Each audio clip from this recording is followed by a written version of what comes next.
I knew something was off when I pulled into my driveway that morning and saw the orange construction tape wrapped around the ramp I'd built for my wife, Kendra. The ramp we'd just installed a week ago after saving up for months. The ramp she needed to get in and out of our house since her MS had progressed. My name's Griffin Gaines, and I don't usually lose my cool, but that morning I saw red. I barely got the truck into park before I was out the door.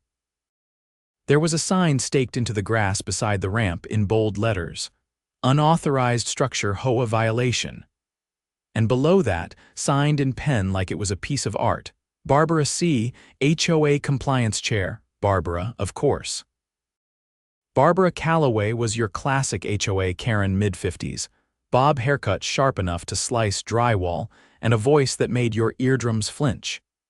She'd lived 2 houses down from us for 3 years, and in that time, she'd filed more complaints than we'd had trash pickups.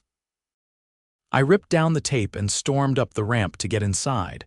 Kendra was sitting in her chair near the window, her face pale. "They were here this morning," she said quietly. "Barbara and a couple guys in vests, they didn't even knock. Just started putting up tape and taking pictures." "They touched the ramp?" I asked. "They said it violated HOA guidelines, said it wasn't approved." That was the last straw. I'd submitted the request to the HOA board 2 months ago, along with the blueprints, photos, and even a letter from Kendra's neurologist. I never heard back, just radio silence. So I went ahead and built it like any sane husband would. I grabbed my folder from the kitchen drawer, every email, every letter, every stamped receipt. I had it all. Then I walked straight to the HOA office, which was just a converted garage at the end of the cul-de-sac. Barbara was there, of course, sitting behind a cheap desk with a mug that said, "My rules, my neighborhood." "Griffin," she said, not even pretending to be surprised, "you can't just build whatever you like. We have standards for a reason." "Barbara, I submitted the plans. I have the paperwork." "You never responded. That doesn't mean you're allowed to proceed." She folded her hands like she was talking to a toddler. "You should have waited for approval." "You mean the approval you deliberately ignored?" I dropped the folder onto her desk. "I've got timestamps, registered mail, certified letters. You ignored them on purpose." She leaned back, trying to look unbothered, but her eye twitched. "Well, I'll have to review this with the board." "No need," I said. "I already called the city." Her smug look cracked just a little. "Code enforcement will be here this afternoon." "See, Barbara, blocking a medically necessary accessibility ramp. That's not just shady, it's illegal under the Americans with Disabilities Act." She opened her mouth, but I cut her off. "And if I find out you had that tape put up without a board vote?" I pointed at the security camera I'd installed above our front door. "I've got footage of your little stunt. You're done playing dictator." By the time I got back home, Kendra was on the phone with her sister, trying to stay calm but clearly shaken. I put a hand on her shoulder and nodded toward the window. "They're gonna wish they never touched that ramp," I said quietly. She didn't ask questions. She knew me well enough to know that once I got that tone in my voice, I wasn't bluffing. 2 hours later, a white municipal van rolled up in front of our house. A man in a navy jacket stepped out, clipboard in hand, city emblem on his chest. "Officer Malik, Building Compliance Division." He introduced himself, took a look at the ramp, reviewed the folder I handed him, and said exactly what I was hoping to hear. "This meets every code requirement, and more importantly, you submitted all this with clear dates. If the HOA failed to respond within 30 days, that's considered tacit approval under our city's accessibility ordinance." He took photos, measurements, and even asked if we had any footage of the HOA interfering with the property. I showed him the video from our door cam, Barbara directing 2 men as they stapled the violation notice into our maple tree and rolled out the tape like they were closing off a crime scene. Malik raised an eyebrow. "Those guys with her, they work for the HOA?" "Nope," I said. "One of them's a roofer. I recognize him from a job I worked last month. The other, I don't know." He nodded slowly. If they're not licensed inspectors or contractors and they entered your property without consent, that's trespassing. Possibly vandalism, depending on who put those stakes in your lawn. He dialed dispatch and requested a patrol unit to meet him. That's when I knew this was going bigger than just citations. The cruiser showed up 10 minutes later. 2 officers stepped out and took statements from both me and Kendra, then reviewed the footage again with Malik. One of them, Officer Renee, asked me for a copy. "We may need to speak with the HOA chair directly," she said. "You said her name was Barbara Calloway." I told them where to find her. They left, and within half an hour, a cluster of neighbors had gathered near the cul-de-sac where the HOA office sat. Word travels fast, especially when squad cars show up in a quiet neighborhood like ours. I didn't go down there. I stayed with Kendra, who was finally starting to breathe easier. "You think it'll go anywhere?" she asked. "I don't think I know," I replied, "because I'm not done yet." While the officers were busy at the HOA garage, I was on the phone with the State Housing Commission. I emailed them the full packet: video, medical documentation, ignored applications, and a link to the city's own code confirming the ramp's legality. I also filed a formal grievance against the HOA for discriminatory practices under the Fair Housing Act, specifically failure to accommodate a resident with a disability. 3 days passed. During that time, something shifted in the neighborhood. A few more people stopped by to tell us their own stories: fines for flower pots, threats over mailbox colors, even one family who'd been ordered to remove a treehouse their kids had used for years. Barbara had been running the HOA like her personal fiefdom, and until now, no one had pushed back hard enough to stop her. Then, Friday morning, a letter showed up. This one wasn't from the HOA, it was from the city attorney's office. They were pursuing a formal investigation into the HOA for multiple code violations, including unauthorized enforcement actions, failure to comply with accessibility laws, and abuse of administrative authority.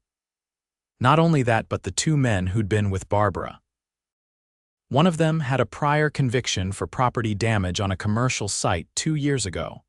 The city was including his involvement in the investigation. Barbara didn't show her face for the rest of that week. But the real fireworks hit the following Monday. A notice got taped to every single front door in the neighborhood: emergency special meeting, HOA board dissolution vote per city mandate. The meeting was set for that Thursday at the local high school auditorium. Neutral ground. I showed up early, not to stir the pot, but to make sure they didn't try anything shady. The room filled up fast. Carpools, strollers, retirees, everyone came. Most of them had never attended an HOA meeting in their lives. But now, people were ready. A city representative opened the meeting and explained the situation. The HOA had been found to be in violation of several municipal and federal regulations.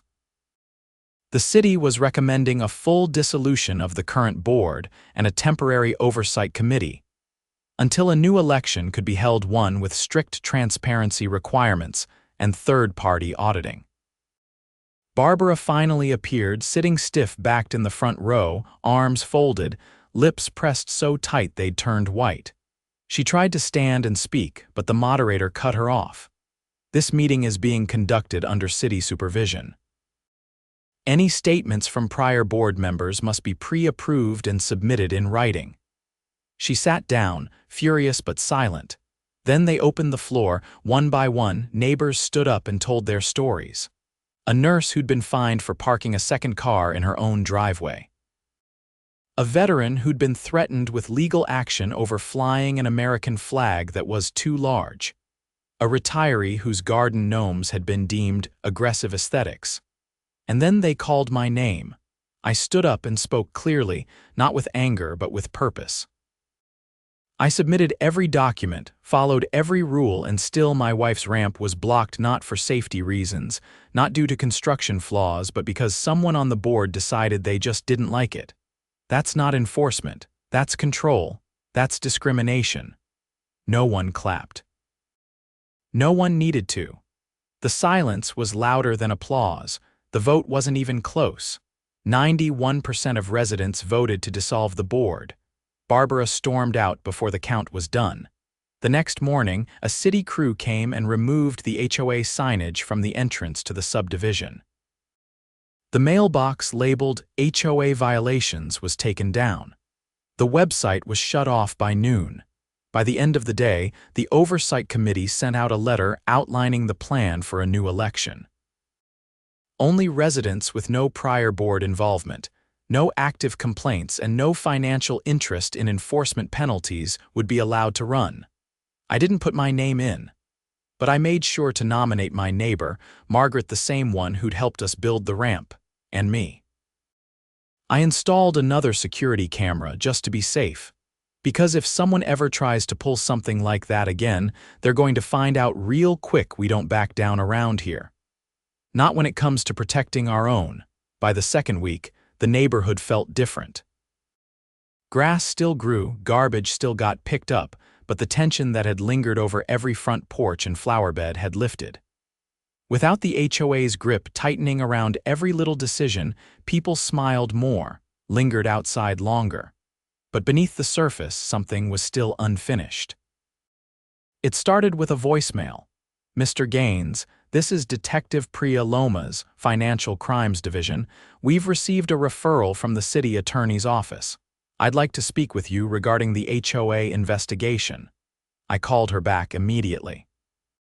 She wasn't just interested in the ramp incident, she was digging into how the HOA had operated under Barbara's leadership.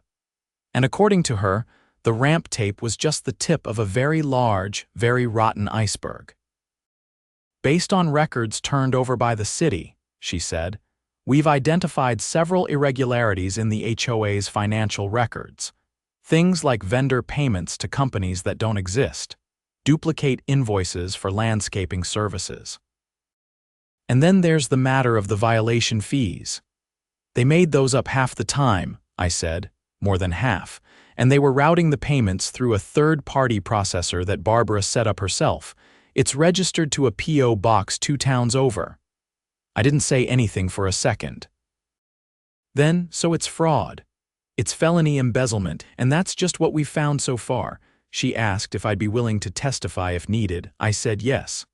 Of course I would. The next morning, unmarked cars showed up outside Barbara's house. 3 plainclothes officers walked up her driveway with a warrant. No flashing lights, no spectacle, just quiet, methodical action. She opened the door, said something that didn't carry across the lawn, and was promptly handed the papers. Within minutes, they were inside. By noon, word had rippled through the neighborhood again. But this time, it wasn't just gossip. The city posted a public notice. A formal criminal investigation was now underway into the former HOA board for suspected financial misconduct, unauthorized property enforcement, and violations of the Fair Housing Act. The city's legal department had also filed a motion to freeze all HOA accounts pending a full audit. And suddenly, the stories started pouring out. A single father on the next street admitted that he'd been charged nearly $600 in fines for unsightly Halloween displays, even though he never put up decorations. When he requested documentation, he received a blurry photo of someone else's yard. He'd paid out of fear, not knowing what else to do. A retired couple showed me a letter they'd received 2 years ago threatening a lien on their home over a so-called landscaping violation. It had come directly from Barbara, no official board vote, no hearing. They'd paid nearly $2,000 to avoid court. None of it had ever been legal. But no one had known how to push back. Now they did. Detective Loma's called again later that week. "We're finding a pattern," she said. "There's a network of payments made to shell companies that trace back to a private account in Barbara's name. She was using violation fees to fund personal expenses, travel, furniture, even a down payment on a second property outside the county."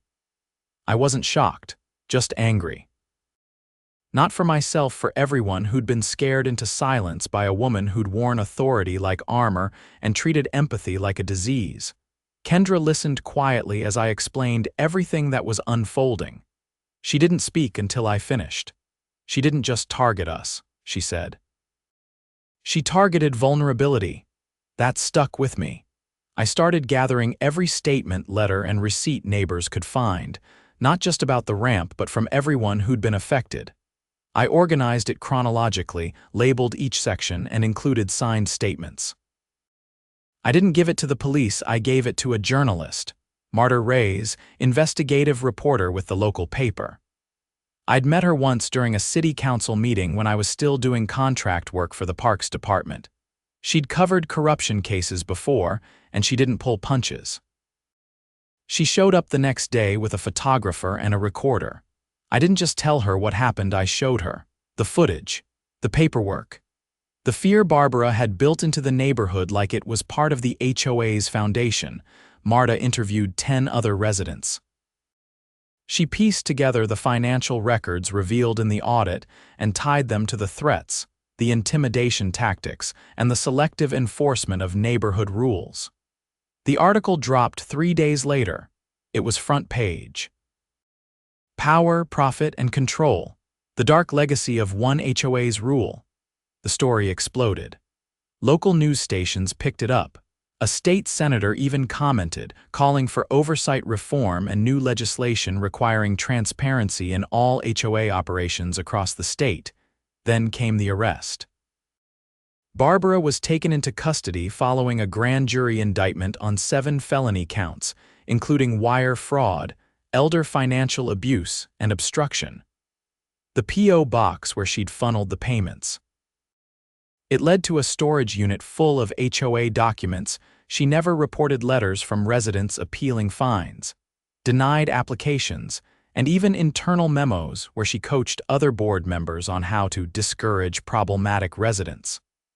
The evidence wasn't just damning, it was systemic. But even that wasn't the end of it. Detective Lomas called again with an update.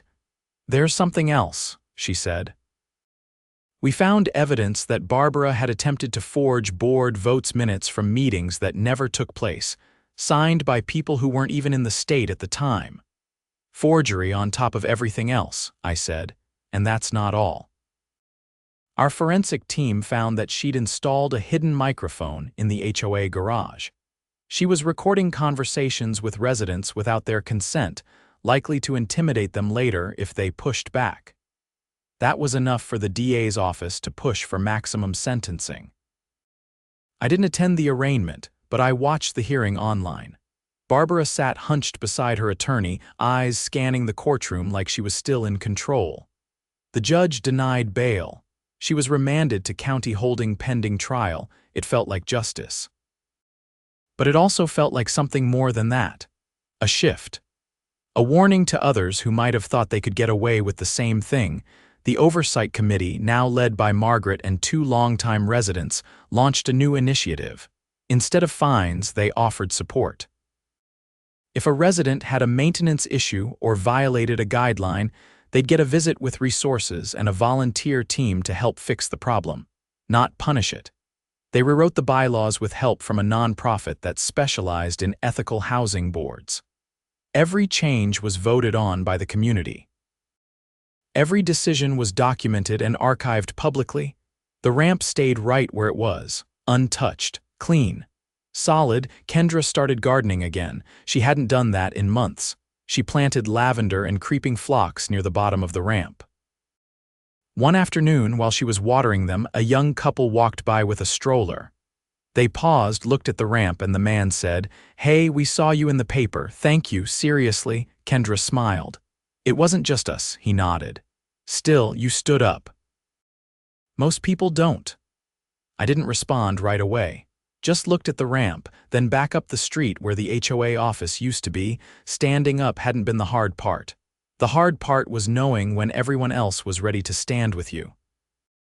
But once they saw what we'd been living under, there was no going back. 3 months passed, and the neighborhood had taken on a rhythm that didn't exist before. Without the HOA's shadow looming over every property line, people started reclaiming their homes in small, meaningful ways. Garden beds expanded, porch swings reappeared, and more than a few fences finally got painted in colors that weren't on some arbitrary, approved palette. But beneath that surface of newfound peace, a deeper reckoning was underway. The special audit team, coordinated by the city and now supported by a state-appointed investigator, had finished combing through the HOA's financial history. What they uncovered didn't just confirm fraud, it detonated a bombshell that rippled far beyond our subdivision. It turned out Barbara had been more than just greedy. She'd been laundering money. The shell companies she used to funnel the fake violation payments. They were only part of the scheme. Investigators traced several of those businesses to a single address in a neighboring city, an office suite rented under a different name. One that belonged to a now-defunct nonprofit Barbara had once claimed to volunteer for. Detective Lomas called me again. Her voice was sharper than before, clipped and direct. We verified the nonprofit was a front. It was used to receive donations from local contractors who were promised exclusive maintenance contracts with the HOA in return. That's bid rigging and tax fraud. How far up does it go? I asked. There's a former city zoning official under review. We're coordinating with the state's attorney general now. The scope just expanded. I didn't say anything. I didn't need to. We both understood where this was heading. The following week, subpoenas were issued to 3 former board members, including Barbara's deputy, a man named Peter Sloan who'd kept a low profile until now. He'd been listed as treasurer in the HOA's filings, but had claimed ignorance when the investigation began. That changed once they found a paper trail tying him to multiple payments routed through the false maintenance companies. Peter was arrested outside his office building downtown. The news cameras caught it all. That night, the neighborhood felt electric. People stood outside in small clusters, talking in low voices, not out of fear but awe. The monster that had controlled them for years wasn't just gone. It was being dismantled piece by piece in a courtroom that would leave a permanent record. I wasn't involved in every step, but I stayed informed. I kept attending the oversight committee meetings, not because I wanted control, but because I wanted to make sure no one ever had unchecked control again. Margaret ran them with a firm hand and a dry wit that kept people grounded. At one meeting, she turned to me after a motion passed unanimously to permanently eliminate all violation-based fines. "You ever think we'd be here?" she asked. "Not like this," I said. "But I never thought we'd let it keep going either." She nodded once. "Some people wait for change. Some people bring it." That stuck with me. By early spring, the trial against Barbara began. She was charged with 16 counts, ranging from felony embezzlement and financial coercion to conspiracy to defraud a municipality. The court allowed a select group of residents to testify during sentencing. I was one of them. The courtroom was colder than I expected. Barbara sat between 2 attorneys, her posture tight, her eyes fixed forward. She didn't look at me once as I approached the stand. I kept it short. "This wasn't about rules," I said. "It wasn't about property values or community standards. It was about power, and what happens when people like her think they can take it without consequences." The judge listened without interruption. When I stepped down, the next witness was a retired teacher who'd been threatened with foreclosure over a storage shed. She detailed how she'd been tricked into signing a payment plan that led straight to one of the fake shell accounts. Barbara never took the stand. Her lawyers tried to argue that she had been overwhelmed, that her intent was to streamline operations, that she'd only wanted to protect the aesthetic integrity of the neighborhood. The judge didn't buy it. She was sentenced to 6 years in state prison with no possibility of early release. Peter Sloan received 4. The third board member, who had cooperated early, got probation and mandatory restitution. The court ordered full financial repayment to every resident who'd paid unlawful fines with interest. A fund was set up using the seized HOA accounts and liquidated assets from Barbara's shell companies. The day the restitution checks were sent out, people gathered outside the old HOA garage. No one spoke about the money. It wasn't about that anymore. It was about what it represented, freedom. Kendra and I used ours to build something we'd put off for too long, a covered greenhouse at the edge of our backyard, with wide enough entry for her wheelchair and adjustable height planters. She'd been sketching the design for months, waiting for the right time. The first afternoon we spent in it, sunlight pooled through the polycarbonate roof, bouncing off the rows of herbs and wildflowers she'd already planted. She turned to me, her hands stained with soil. "You didn't just stand up for us," she said. "You changed the rules for everyone." I didn't answer. I didn't need to. A week later, the neighborhood held a block party, not the kind the HOA used to stage with folding chairs and permission slips, but one organized by the people who actually lived there. Kids darted between grills. Music played from 3 different speakers without anyone shushing each other. Someone set up a bounce house on their lawn. No one complained. Margaret handed out flyers for the upcoming Oversight Committee election, the last one before it would officially become a resident council with no enforcement power. Just guidance. Just neighbors helping neighbors. That night, Kendra and I sat on the porch watching the tail end of the party. A woman we hadn't met before walked past, holding a pie and laughing with 2 teenagers who lived across from us. She paused at our gate and smiled. "You're the ones who stood up to them, right?" she asked. Kendra nodded. "We just got tired of being told what we couldn't do." The woman nodded, then added, "Well, thanks for showing us we could." And just like that, she was gone. The ramp still stood solid and clean, but no longer a battleground. It was just part of our home now.